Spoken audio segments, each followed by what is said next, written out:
Assalamualaikum warahmatullahi wabarakatuh. Perkenalkan, saya Zafran Muzaffar Reza, NIM C1B020104, mahasiswa jurusan Manajemen Fakultas Ekonomi dan Bisnis Universitas Jambi. Pada kesempatan kali ini akan membawakan materi mata kuliah Manajemen Keuangan dengan tema manajemen kas dan sekuritas. Langsung saja. Pengertian kas. Kas merupakan mata uang atau koin plus rekening tabungan yang ada di tangan perusahaan dalam laci atau petty cash atau dalam rekening cek dan pasar uang. Sekuritas yang bisa diperdagangkan atau marketable securities atau near cash asset merupakan investasi sekuritas yang dapat diubah dengan cepat menjadi kas. Pengertian surat berharga. Surat berharga adalah surat yang oleh penerbitnya sengaja diterbitkan sebagai pelaksanaan pemenuhan suatu prestasi yang berupa pembayaran sejumlah uang, tetapi pembayaran ini tidak dilakukan dengan menggunakan mata uang, melainkan dengan menggunakan alat bayar lain. Mengapa perusahaan memegang kas? Di antaranya ada beberapa kategori motif perusahaan memegang kas.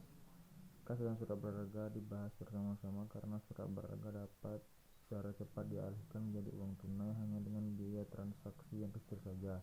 Jadi surat berharga bisa dianggap sebagai suatu bentuk kas mendukung. Dalam ulasan ekonomi klasik, John Maynard Keynes membagi kebutuhan akan kas perusahaan atau unit ekonomi apapun dalam 3 kategori. Pertama, motif transaksi. Saldo yang dipegang untuk transaksi memungkinkan perusahaan memenuhi kebutuhan kas yang terjadi dalam kegiatan bisnis biasa. Jumlah relatif kas yang dibutuhkan untuk memenuhi tuntutan transaksi dipengaruhi oleh sejumlah faktor seperti industri di mana perusahaan beroperasi. Yang kedua, motif berjaga-jaga. Saldo untuk berjaga-jaga merupakan buffer stock aktiva liquid. Motif memegang kas ini berkaitan dengan usaha menjaga saldo yang akan digunakan untuk tetap memenuhi kebutuhan yang mungkin tapi masih belum tentu. Motif spekulatif. Kas dipegang untuk keperluan spekulatif supaya bisa mendapatkan keuntungan dari situasi profit taking yang potensial. Perusahaan konstruksi yang membangun pemukiman kerap kali mengakumulasikan kas sebagai antisipasi penurunan biaya kayu. Bila harga bahan bangunan turun, perusahaan yang menumpuk kas bisa mendapat untung dengan membeli bahan bangunan dalam jumlah besar. Sasaran dan keputusan manajemen kas. Tingkat seberapa perusahaan menginvestasikan kas berlebih ke dalam sekuritas yang bisa diperdagangkan ditentukan oleh besarnya risiko insolvensi yang mau ditanggung perusahaan supaya bisa menerima tambahan pengembalian atau saldo kas mereka. Program manajemen kas. Seluruh perusahaan harus berusaha meminimumkan risiko insolvensi perusahaan. Dalam kasus demikian, perusahaan secara teknis tidak solvent dalam arti bahwa perusahaan itu tidak cukup punya likuiditas untuk membayar segera kewajiban hutangnya saat ini. Perusahaan dapat menghindari masalah ini dengan memegang saldo kas yang besar untuk membayar tagihan yang jatuh tempo. Menentukan target saldo kas.